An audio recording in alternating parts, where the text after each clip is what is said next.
What is up, Run It Back Nation? Run It Back Philly, lunchtime live. It's Wednesday, May 18th. I don't know the date, man. What's going on with you guys? Before we get started, please hit the like button on the stream. That would help me out greatly. Hit the subscribe button if you're brand new. I'm doing these every Monday, Tuesday, and Wednesday at 12 noon. Shout out to everybody in here. Heat Lifer, Processing Philly, Big Mike, what's up? Nick 21, some guy named John, Magic Tricks, Devin G, Giacomo Fisher. What's going on, Mario? And what's up? This episode of Run It Back Philly is brought to you by Manscaped.com. Use the promo code NOINTRO for 20% off and free shipping at Manscaped.com. Get the Lawnmower 4.0, the best razor I've ever used in my life. Silent, skin-safe technology. Has a flashlight on it. You can get your business done in the dark. I wouldn't recommend that, but you can still do it if you want to. The perfect package comes with the Lawnmower 4.0, the hedge trimmer, nose hair trimmer, the crop preserver, that's deodorant for your boys, and the crop reviver. That's good smelling stuff. Also for your boys. So go to manscaped.com, get 20% off and free shipping using the promo code NOINTRO. Let's get into some stuff, man. The Miami Heat won Game 1 of the Eastern Conference Finals last night on the back of Jimmy Butler. Jimmy Butler's a dog, man. Jimmy Butler is going absolutely apeshit bananas out of his mind in these playoffs so far, and it's just stabbing me in the heart every single time he does it. Last night, he had another 40-point game. By the way, he had 0 40-point games in the regular season. He had 0 40-point games this entire season, and he has 5 in the playoffs. 0 regular season 40-point games, 5 in the playoffs. Last night, he took out the Celtics. He had 41 points, 9 rebounds, 5 assists, 4 steals, 3 blocks, 12 and 19 from the field, 17 for 18 from the free throw line. Just a warrior. Just a warrior. Never stops, never gives up. And he really ripped the hearts out of the Boston Celtics in the third quarter. Back-to-back steals. Just beating guys in transition, beating guys on offensive rebound. He's doing what they teach you at a young age, and that is, hustle beats talent at the end of the day, for the most part. Of course, there's talented players like a Steph Curry in his prime and players like that he has hustle, but his talent can probably overcome a lot because he can shoot the ball from 50 feet away from the basket. But in the grand scheme of things, Jimmy Butler's going to outwork the guy on the other side of the ball 9 times out of 10. And I love his mindset. And I'm rooting for him. I'm rooting for him to win an NBA championship because he deserves it. Because he went from Chicago to Minnesota to Philly. All 3 of those franchises, all 3 of those front offices couldn't handle his demeanor, couldn't handle his daily intensity, couldn't handle his brutal honesty, and none of those franchises have accomplished anything since he left. And he found a team that said, you know what, you're a dog, and we're going to give you whatever you want. So come down here. And he's just winning. He's proving to everybody that he was right. I was in Minnesota. I was in Chicago. I told you your team is soft. I told you your organization is not doing the right thing. I'm out. I'm in Minnesota. Traded to Minnesota, right? On the end of his 2 years left on a contract, and then the Philly traded for him at the last year of his contract. But I go to Minnesota. I start to realize everybody here is soft. You guys aren't going to win anything. Gets victimized, gets painted as the villain, gets traded to Philly. Witnesses probably the softest head coach and the softest 6'10", 240-pound player he may have ever seen, and said, What's going on here? I know I said this at my last team, and I know I said this at the team before that. But you guys are soft! The Sixers' big ego front office personnel basically tell Brett Brown, can you control him? That was a rumor. That was an actual statement made by the ownership group to Brett Brown. We will keep Jimmy Butler if you can keep him under control. What does that mean? And I don't know if Brett said, "Nah, I don't want any parts of that, man," or if Jimmy said, "Listen, if you keep Brett, I'm gone. I'm not signing anything." We'll never know the actual what went down. For some reason, after they took out the Sixers, Jimmy Butler's claiming that they chose Tobias Harris over him. So somebody's lying at the end of the day. Somebody's lying. I don't think the Sixers looked at Tobias Harris and Jimmy Butler and said, "We'll take Tobias Harris." But I do think the ownership group said, "We're giving Brett 3 more years." This guy's an outspoken, whatever their judgment was of him. The can you control him thing kind of bothers me when we're talking about billionaire owners and NBA players who talk a lot and show personality and show intensity and are animated in their ways. This isn't a 6th grade classroom. Everybody doesn't have to sit around and be silent, and listen to the dictator, listen to the warden of the school. What are we doing here? These are grown men. So the Sixers couldn't handle him. He bounced, and now he's in Miami where somebody can handle it, and he's getting it done, and I'm rooting for him in the playoffs, man. What you guys think? William Hakeem said they were listening. DJ Eastwood saying that he wanted Ben Simmons to a life contract. I have no idea what that means. Moving on. I'm using this to segue into the main point of this episode of the show, because Daryl Morey has now been quoted, or there's rumors. It's Brian Windhorst, so who knows how valid it really is. But Brian Windhorst basically said yesterday or the day before that Daryl Morey has. And he said, "Trust me." Okay, we trust you, Windy. Windy, we trust you. I don't trust you at all. But he said, "Trust me, Daryl Morey definitely has very big plans to land another star." And so the debate that we've been having for a couple of days is, do the Sixers need another star, or do they need quality role players? And I kind of see it both ways, unfortunately, because I hate seeing things both ways. I would love to pick one. But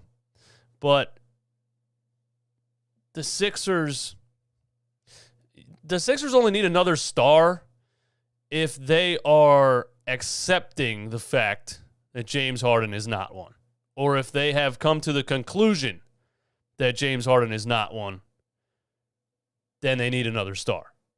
Because Joel Embiid cannot create offense being at the center position. You need a player that can create offense. Do the Miami Heat have multiple stars? No. No, not at all. Just Jimmy Butler, Bam Adebayo. I guess you want to call Bam Adebayo a star, maybe. But are they superstars? Do they have multiple superstars? I would say no. I would say they have 2 all-star level players and a bunch of players that fit perfectly and work hard and lock in and buy in to the game plan, buy into the vision of what it takes to win, of buckling down every single possession and giving it 110% every single possession. Ronnie says the Heat have 3 all-star level players. Jimmy Bam. Who else are we talking about? Tyler Hero. Who are we talking about? You're talking about Kyle Lowry. He's not even playing right now. Either way. So says Tyler Hero. Come on, bro. Tyler Hero's nice. 6th man of the year. I'm not calling him a star. He might become one. I'm not calling him a star right now. Do the Sixers need another star? If James Harden can come back next season and be what he was with the Brooklyn Nets, like myself and Tone were saying last night, or Tone was saying, or Rasan Granderson actually, who called into the show, and we were having the little James Harden debate yesterday. And he reassured me that James Harden cannot be what he was in Houston. He's not going to drop 50, 60-point triple-doubles, but he can be what he was his first year with the Brooklyn Nets, which was still on an MVP list, which was a very efficient shooter and facilitator. And if he can get back to that, which was only 2 years ago, then I don't think we need another star, especially with another year of Tyrese Maxey developing. What you do need is a strong supporting cast. And the debate that I've been having on Twitter with people is they're talking about a deep bench. But when you really look at the rosters of the teams that are left in the playoffs, because you can be good enough every year to make the playoffs. You can be good enough to be with the final 8 teams, like we were this season, like we were last season and the season before. We win 50 games. We make it to the second round of the playoffs. We are one of the final 8 teams, but we can't compete with those other 7 teams, because those are the teams that have the best team defense, the best game planning, the best coaching, and we lose every time. So the regular season literally does not matter at this point. With Joel Embiid on your team, you will always be good enough to make the playoffs and probably always be good enough to be in the final 8 teams in the second round of the playoffs. But that's when you need the role players. And people are telling me we need a deep bench. I don't think you need a deep bench. If you look at the final 4 teams that are left and the rosters, they're only playing 8 players. They're only playing 8 players. You don't need a deep bench. You need a good bench. You need a Tyler Hero coming off the bench giving you 18 points. That's what you need. So if James can get back to that, then I don't think you need another star. But apparently, Daryl Morey's still stuck on it. And what's he going to do to go get another star? People are telling me that he might trade Tobias Harris and with that attach Tyrese Maxey for Bradley Beal. I would be absolutely out of my mind irate if that happened. Don't think you can trade Tyrese Maxey. I think his ceiling is too high. I don't think you can throw him in any trade package. Chris says, I'll take it. I don't think you can throw him in any trade package.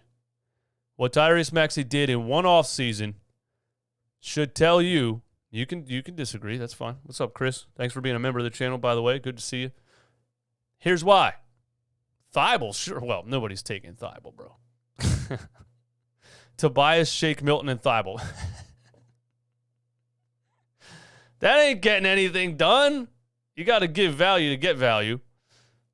But what Tyrese Maxey did in one offseason, going from a 29% three-point shooter to a 43% three-point shooter, imagine what he can do in 2 or 3 off seasons. It is Bradley Beal, and he's a bucket. Does that win you a championship? Maybe it does. Bradley Beal scoring 35 points on the perimeter, taking pressure off of Joel Embiid in the paint, would be the exact thing that we need on this team. but I don't think you need that many stars. Look, I'm going to show you why. Check this out. The final 4 teams that are left in the NBA playoffs, okay? The Miami Heat, Jimmy Butler, Gabe Vincent, Max Strus, Bam Adebayo, PJ Tucker, Tyler Hero.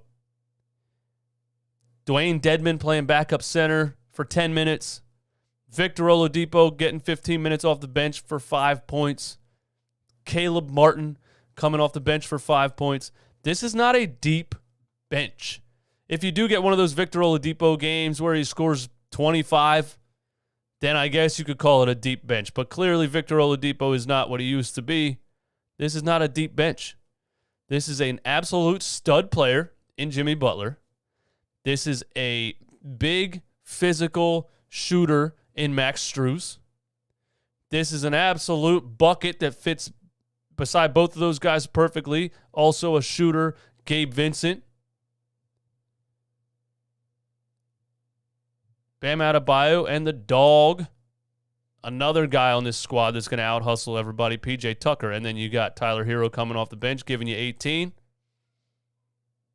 Again, Duncan Robinson's not even playing. And he's being paid $90 million. I think all 4 of these teams that are left are just perfectly constructed. The superstar, the super team era might be over as we know it. Tim Starr, exactly. You need defense, rebounding, a few good scorers, and heart. A few excellent scorers you need. But defense, rebounding, and heart. Jimmy Butler in that third quarter out-rebounded people, hustled for offensive rebounds, beat people in transition. Those are all the things that the Sixers absolutely stink at. One of the worst rebounding teams in the league, give up some of the most offensive rebounds, and have some of the worst transition defense in the league. The Boston Celtics, Jason Tatum and Jaylen Brown, 2 stars. Robert Williams, Grant Williams, Derek White, Peyton Pritchard coming off the bench for 18 points. Daniel Tice playing backup center for 19 minutes, 8 points off the bench. That's not a deep bench. That's the Eastern Conference Finals team.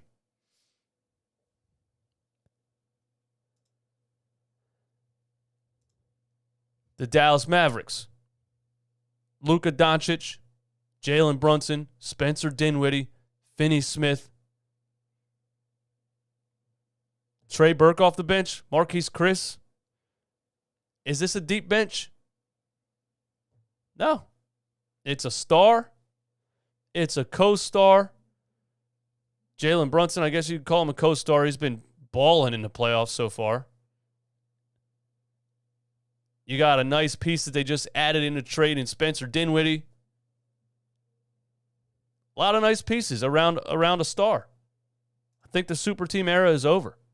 And the last of the super teams is the Golden State Warriors. And, of course, they still have Steph Curry, Klay Thompson, and Draymond Green, Andrew Wiggins, Jordan Poole. So I think the Warriors pretty clearly are the most top-heavy of the 4 teams that are left.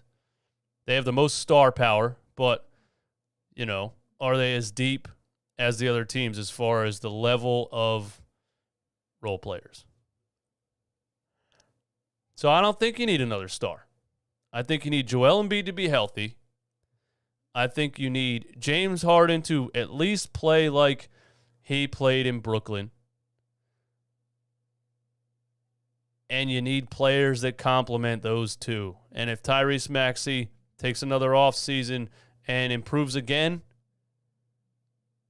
that's enough star power for me, Daryl.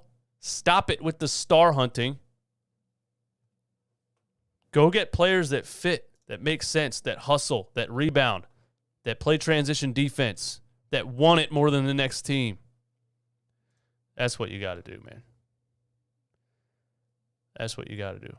What you guys think, man? What you guys think? You need a star? Or do you need a good team full of role players that fit that makes sense. Dan says Maxey should average 16-plus shots a game next season. I agree with that. More role players and let Maxey grow. I agree, man. This star hunting thing is driving me nuts. And I really, really hope, and Daryl Morey's known for it. Look what he did in Houston. Look what he did in Houston, man. He never said, I got to go get pieces. I got to go build a strong, deep roster. Every year, he tried to add another star. Combining James Harden with Chris Paul. Then trying James Harden and Russell Westbrook. Didn't work. For how many years? Didn't get it done. Comes to Philly. Gives up a boatload for James Harden. James Harden didn't get it done next to Joel Embiid, and now he's still interested in getting another star.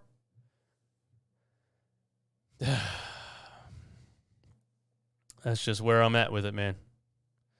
That's just where I'm at with it. Let's jump into some Philadelphia Eagles talk, man. I am excited to get there. I'm excited to start chopping it up, talking about the Eagles. Some of the offseason moves that they made, the draft.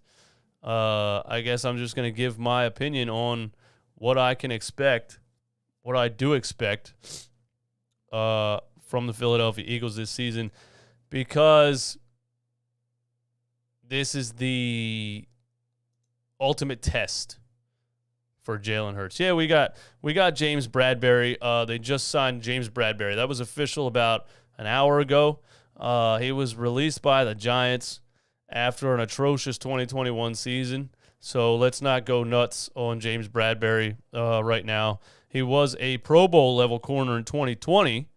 But he had a really bad season last year. I just read an article on it. Some of the advanced numbers he gave up, and I'm by no means trying to downplay it and trying to rain on your parade if you're kind of celebrating and thinking James Bradberry is a superstar or some kind of Pro Bowl level corner right now. I'm just saying last year was awful. Not that the Giants were any good, but last year he gave up 92% completion percentage on when he was targeted, which is atrocious.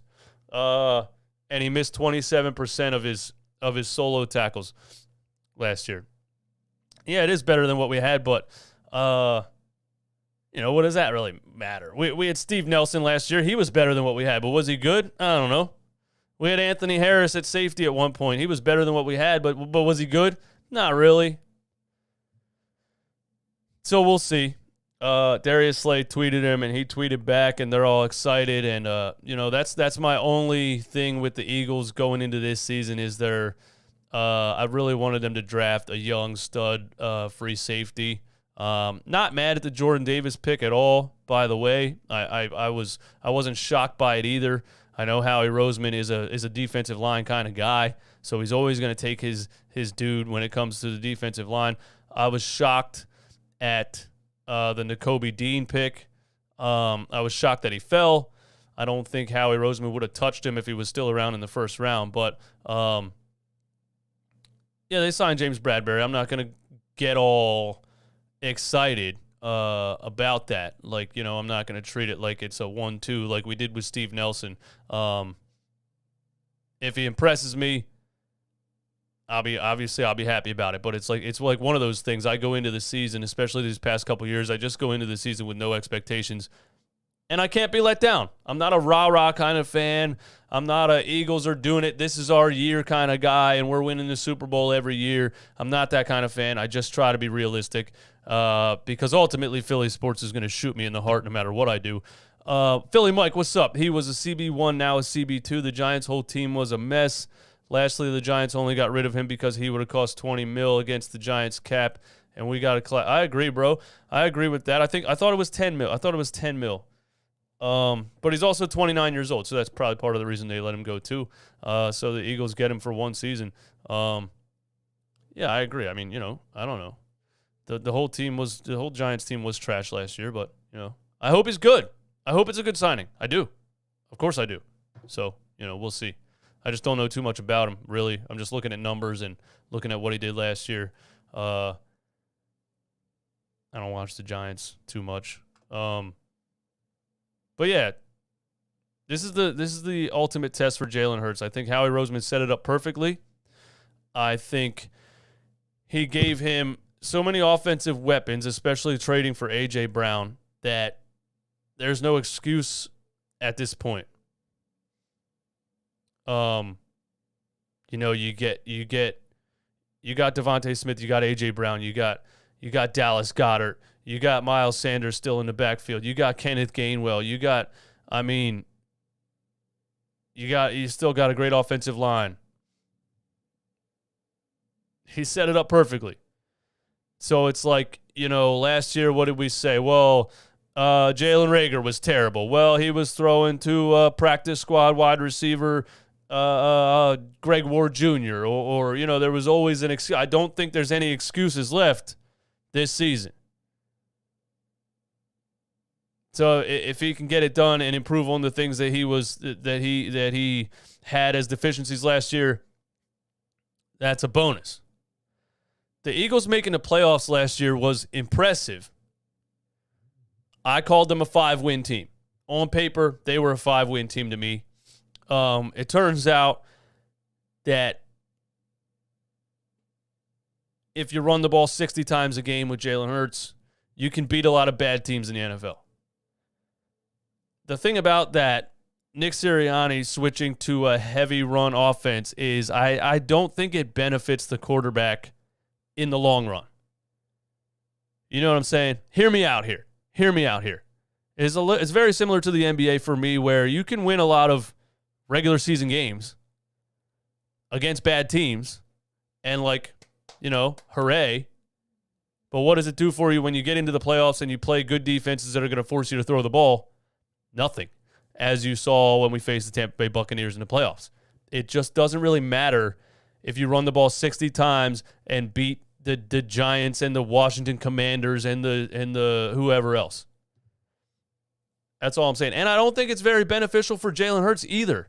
That's another thing. Like when the season started, if you said to yourself, okay, this guy has some passing issues. This guy has some pocket timing issues. He has some timing issues with his throws. He runs from clean pockets, all the things that he seemed to have issues with. And then you say, so I'm going to go the whole season limiting his passing and running heavy. Why? What does that do for him? I honestly think I would rather have continued to be a pass-heavy team, had Jalen Hurts throw for, 21 touchdowns and 30 interceptions, and let him learn from his mistakes, right? Sit back there in the pocket, throw the ball. You're not winning a Super Bowl this year anyway. It's a learning year for the guy. Let him sit back there and let it fly. I think I would rather have that. I think that's more of a learning experience for a young quarterback than limiting his passing attempts, running the ball 40 times a game, just to rack up some wins, and then you get to the playoffs, play a defense that forces you to make decisions and accurate throws from the pocket, and you're not there because you limited him the whole season. So I'm interested to see what they do this season. Mike in a live stream the other day I was watching with some other the Eagles guy, the Redskins guy, the Giants content creator, said we're going to air it out this season. I hope we do. I hope we air it out this season, Mike. I hope we do. I hope Jalen Hurts shatters everything negative that I said about him last season. I really do. It's not that I want to sit up here and say he can't throw. I don't think he can throw. I don't think he can throw well enough to be a quarterback in the NFL that leads you to a Super Bowl. Because that's the ultimate question, right? That's what you're looking for ultimately. It's not, a lot of people come at me like, Cam Newton, was 15-0 and blah, did he win a Super Bowl? Well, you don't need an elite quarterback to win a Super Bowl. Like, look at Peyton Manning the one year with the Broncos when they had a stout defense and he was terrible and they won the Super Bowl. That's an anomaly to me. And now we're making excuses or trying to justify, like, well, you don't need a great quarterback. So what kind of take is that? You got to get one. When you watched last season, when you watched that game between the Kansas City Chiefs and the Buffalo Bills, and you watched Josh Allen and Patrick Mahomes back to back to back to back to back, elite throw after elite throw after elite throw after elite throw, that's where you want to be. Can Jalen Hurts be that? I don't know. If I had to guess, I just can't picture Jalen Hurts being in the NFL playoffs, making elite throws, competing with those level of quarterbacks.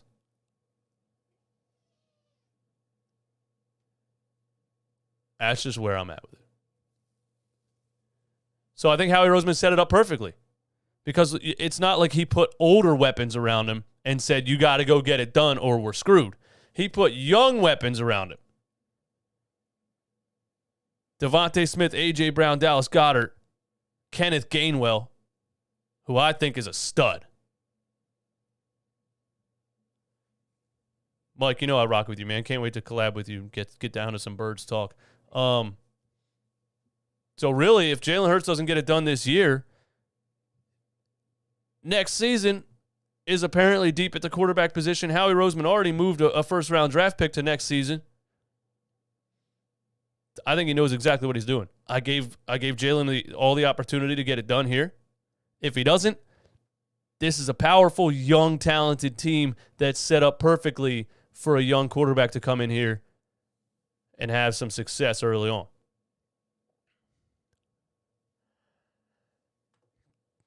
That's what I think. So I'm excited for this season because it's like I'm excited to see what happens. It could go either way, you know?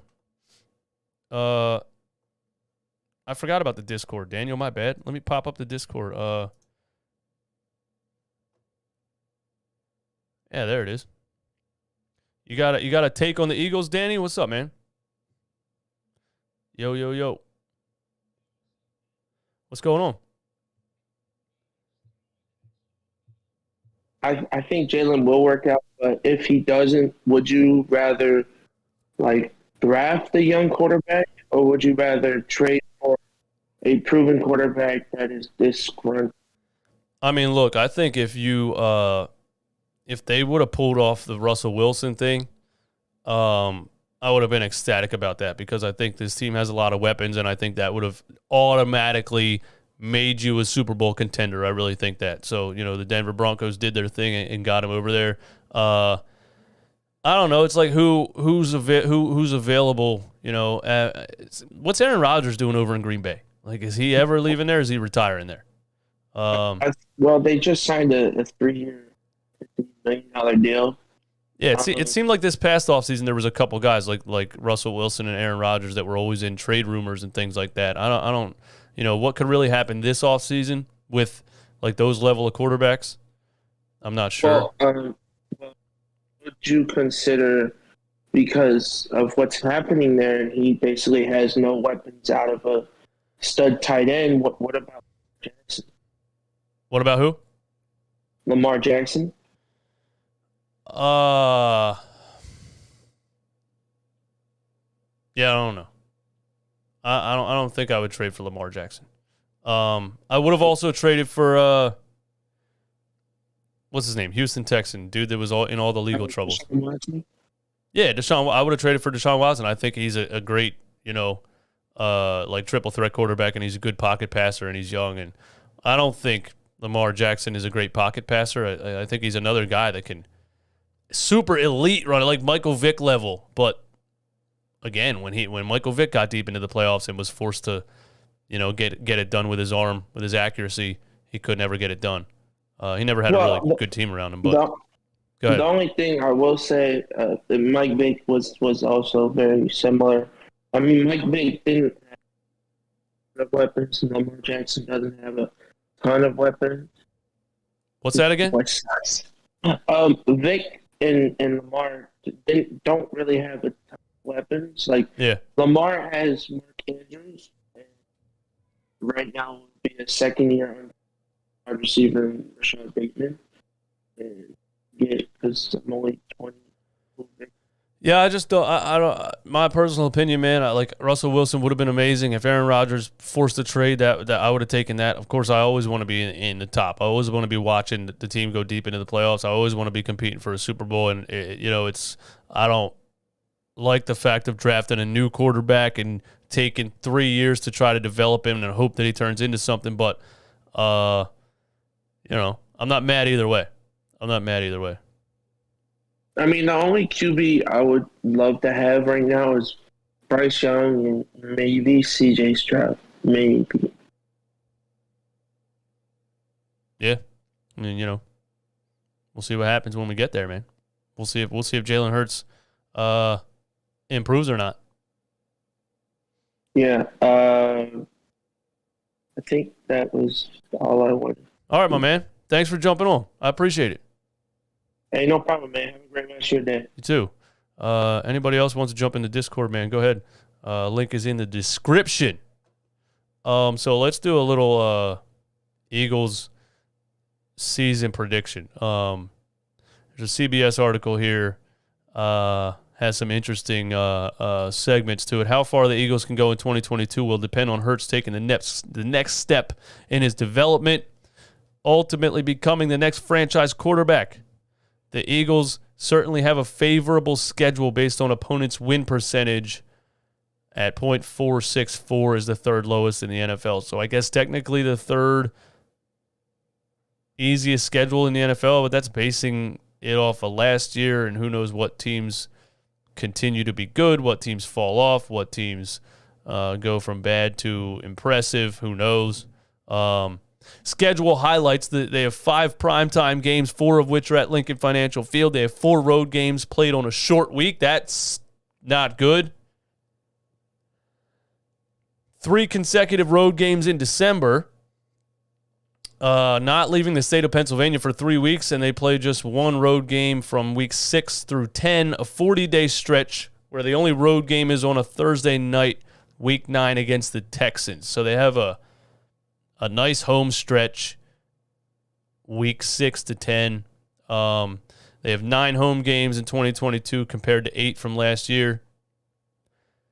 The toughest stretch of the schedule, they have 3 games from week 11 to 13 that will be a challenge, as each of these opponents had winning records from last season. The Colts, the Packers, and the Titans. I don't know about the Colts at this point. When you trade a quarterback, can you really base things off of their winning percentage last year or their record last year? I don't know. Who knows about the Indianapolis Colts, but they play the Packers and the Tennessee Titans. So week 1 at the Lions. It's the Lions. It's the Detroit Lions. It's a good way to start the season, I'll tell you that much. But it's the Detroit Lions. If you don't come out and get a dub against the Detroit Lions in week 1, then it ain't looking good for the 2022 season, and it ain't looking good for the future of Jalen Hurts improving and, leading the team. So, I think they should take the Detroit Lions in week 1. Week 2, the Minnesota Vikings. Justin Jefferson, that whole thing with Jalen Reagor and the Eagles taking Jalen Reagor and the Vikings laughing at us. Kirk Cousins typically plays well against the Eagles, but is 2 for 7 all-time on Monday Night Football. Thanks to the Vikings' offensive line, the Eagles' pass rush should be an impact on this game. CBS is picking the Eagles to beat the Vikings week 2. I don't know, man. It's hard for me to even make a prediction. I don't know what to expect from this team this season, man. I'm going to say they start out 2-0. But it might be because they still go with a heavy ground game. Week 3 against the Commanders. I still can't get used to saying the name Commanders. Pat Culp, thank you for the super chat. Wet socks over Hurts arm talent. Yeah, we'll see. We'll see if he improves this year, man. We'll see. Week 3 against the Commanders, man. Carson Wentz. Is that in Philly? Oh, that's at the Commanders. I can't say the Commanders. Why'd you change your name to the Commanders? Nick, you're saying 3-0? Lions, Vikings, Commanders? Man, what if Carson Wentz beats us week 3? What if Carson Wentz comes out week 3 in a Commanders uniform and beats us?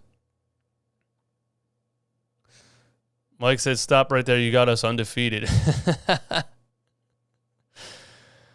I mean, 2-0, Lions, Vikings. That'd be a nice way to start the season. I would think they're not going to start the season 3-0, I don't think. They're going to have a stinker against one of those teams, Commanders, Vikings, Lions. I got us 2-1 right there. Week 4 against the Jags. Doug Peterson's return to Philadelphia. Wow, that's interesting. I forgot Doug Peterson got a coaching job. We'll see if Doug Peterson can take the Jaguars out of the basement. The Eagles will score some points against the Jaguars defense that is still learning Mike Caldwell's scheme, while the Eagles defense will be pressuring Trevor Lawrence all day. Who knows if Trevor Lawrence takes a step forward after, his, I guess, pretty much horrendous rookie season. CBS has the Eagles scoring 38 points against the Jaguars.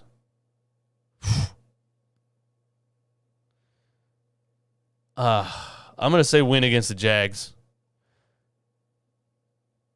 3-1. Week 5 at the Cardinals. The Eagles don't have to face DeAndre Hopkins. Is he suspended? Performance-enhancing drugs. The Cardinals. Kyler Murray will surely give the Eagles defense some problems, even if the unit is able to bring him down. The Eagles defense is interesting to me, man. When you added linebackers, you added another pass rusher. 2 pass rushers, really, Hassan Riddick and Jordan Davis. But yeah, Kyler Murray will give us problems. I might say loss right there. I might say 3-2 right there. CBS has the Cardinals winning that game 34-32. Week 6 against the Cowboys. Man. This is making me nervous reading this schedule, man. How many of these wins are because of the opposition versus the Eagles actually being good?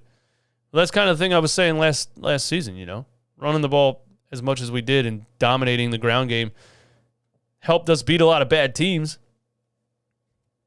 Did it mean anything in the long run? I don't know. Week 6 against the Cowboys. Yeah, if the Eagles want to make a statement, you come out and beat the Cowboys the first matchup in Week 6. If I had to base it off of last season, Jalen Hurts came out, threw one of the worst interceptions I've ever seen in the first quarter, a deep ball into the corner that was about 27 yards short right to the defense. We got smacked by the Cowboys in Week 3. I'm going to go loss right there. I don't see us coming out and beating the Cowboys the first matchup of the season. I got 3-3 so far. Week 8 versus the Steelers. They don't even have a quarterback. We win that game by running.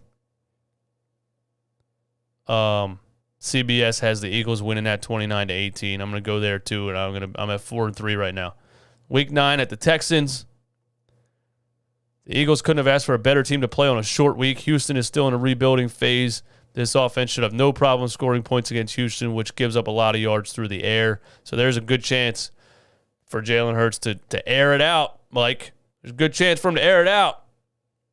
What am I at, 4-3? All right, 5-3 after the Texans. Week 10 against the Commanders. They have an 11-day rest period before the Commanders.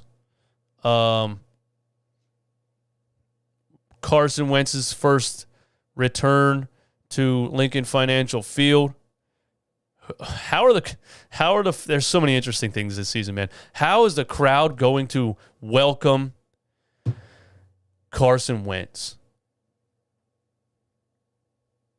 Man, it's going to be a primetime TV right there. I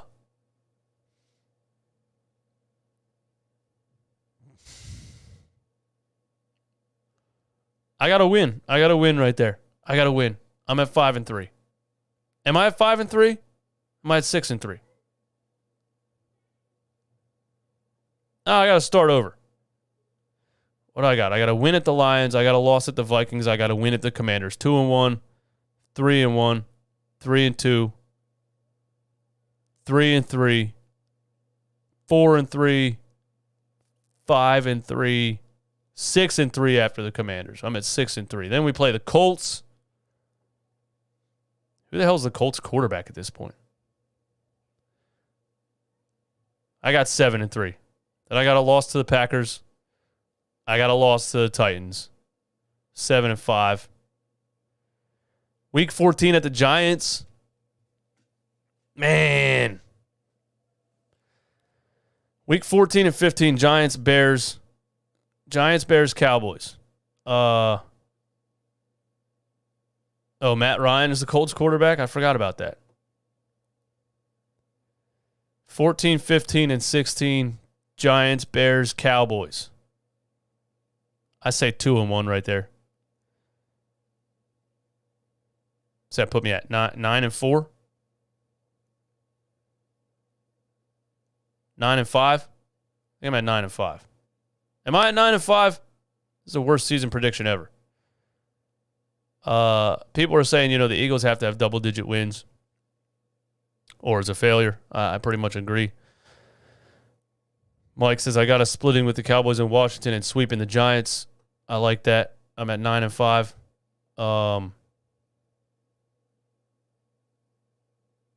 9-6. Saints week 17.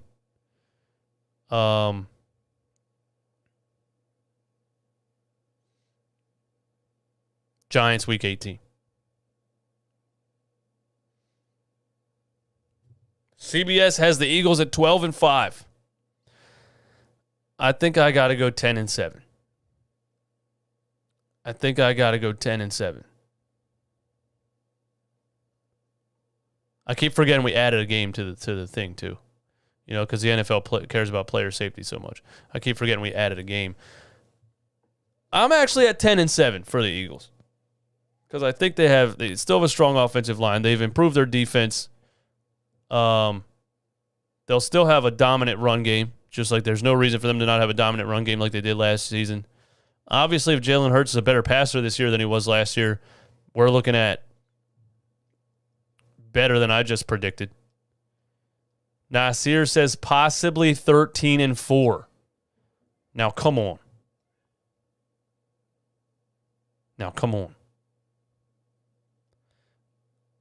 I'm there, Mike. After I looked at the schedule, in depth, I can get down with 10 wins, I think. I think I can get down with 10 wins. If they're building on what they did last season, I can get down with 10 wins.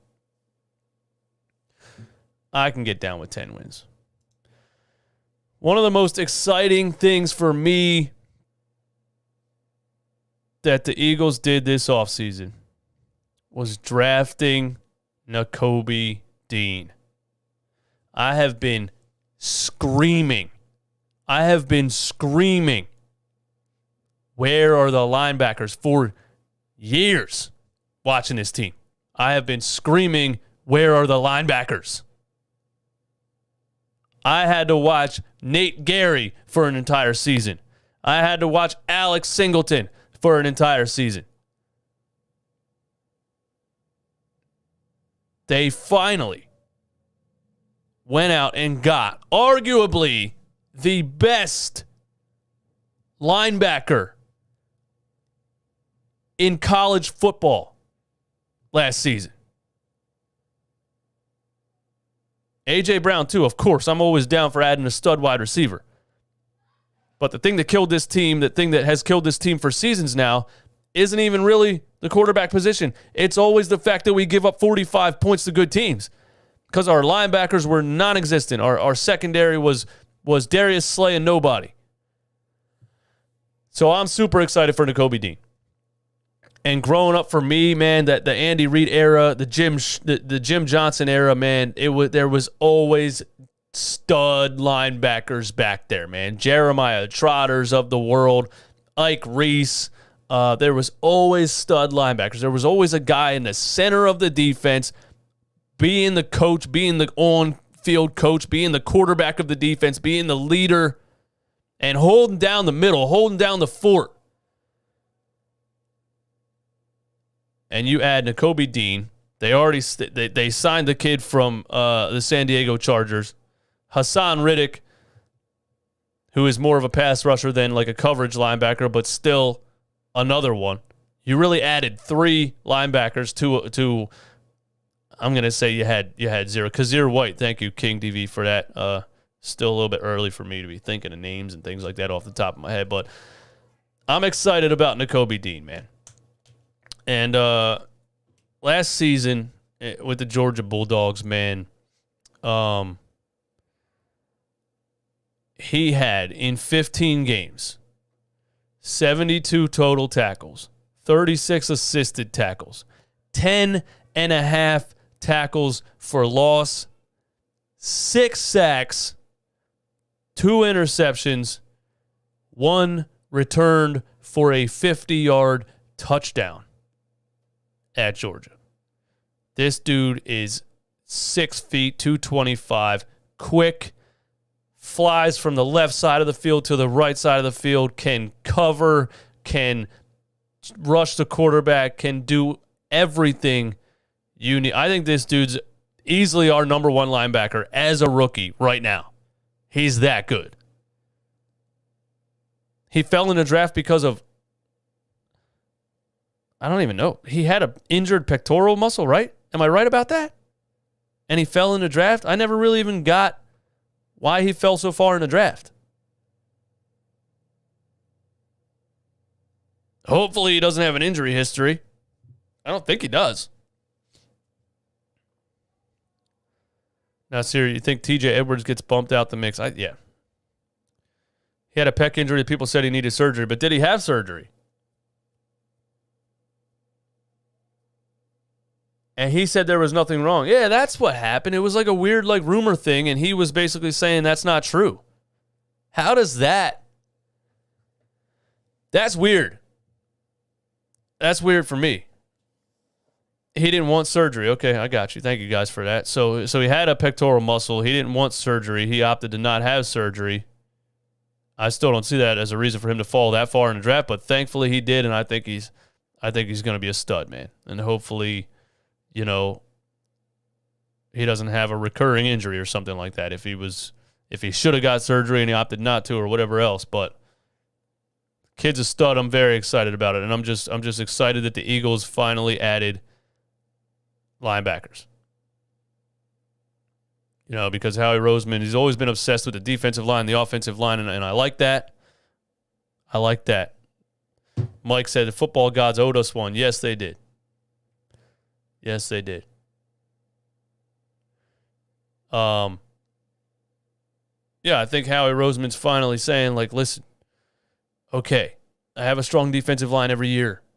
I have one of the best offensive lines when they're healthy every year because I know what I'm doing as far as drafting and developing offensive and defensive linemen. And, you have the GOAT offensive lineman coach, development coach. But I think he finally said, clearly last season, the linebacker position was a major weakness. So he went out and fixed it without really going crazy with it, without drafting a guy at the top of the draft, without making a massive trade for a huge name. I think he improved it without giving up too much, and getting Nakobe Dean that late in the draft is amazing, and I can't wait to watch what he does on the field, man. Jonathan Gannon, yeah, he's been a question mark, but it's the same thing for me with Jim Schwartz. Jim Schwartz came out 2 seasons ago and basically said out loud, I don't have any good players. What can I do? I have to run this zone defense. I don't have anybody good. So it's like, was he terrible or was the personnel terrible? John Gannon, I guess we got to give him another chance because what was he terrible? Or was he just working with Alex Singleton? You know, TJ Edwards being your best linebacker. The Eagles need Matisse Thybulle at safety. Dan, I agree with that. 6'7" free safety. Kid can't play basketball. Let's put him in an Eagles jersey, man. Yeah, man. And then trading for A.J. Brown. Two young stud wide receivers on the same team. I mean, I'm pretty excited for what happened this offseason. I'm pretty damn excited. What you guys think, man? Let me get some record predictions in the chat. Let me get some record predictions in the chat before I get up out of here.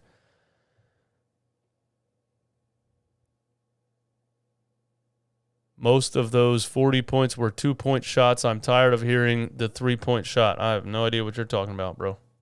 You talking about Jimmy Butler? 11-6. 11-6. 13-4, I just think is crazy. I don't think that's going to happen. 12-5, 12-5, 13-4. Hashtag shock the world.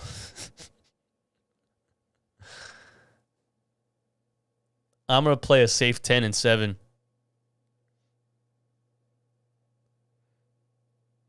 (11-6) if Hurts can throw an NFL football consistently. Can he? I mean, like, I just don't see... Listen, 4 years of college at some of the best universities in the country. Came into the NFL with all of the passing question marks that he had going into college.